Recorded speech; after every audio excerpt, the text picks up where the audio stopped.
Hi everyone, welcome back to S N cookbook. ഇനി നമ്മൾ തയ്യാറാക്കാൻ പോകുന്നത് ക്രിസ്പി പൊട്ടറ്റോ പരിപ്പ് വടയാണ്. അതിനായി 1 കപ്പ് പരിപ്പ് കഴുകി കുതിരാൻ 1 മണിക്കൂർ വയ്ക്കണം.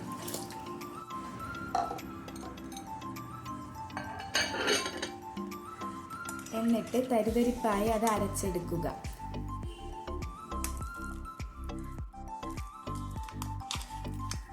അതിലേക്ക് 1/2 കപ്പ് സവാള, 1/2 കപ്പ് നീളത്തിലരിഞ്ഞ ഉരുളക്കിഴങ്ങ്, 1 പച്ചമുളക് ചെറുതായി അരിഞ്ഞത്, 1/2 കപ്പ് മല്ലിയില, 1 ടീസ്പൂൺ ജിഞ്ചർ ഗാർലിക് പൗഡർ ചതച്ചതായാലും മതി.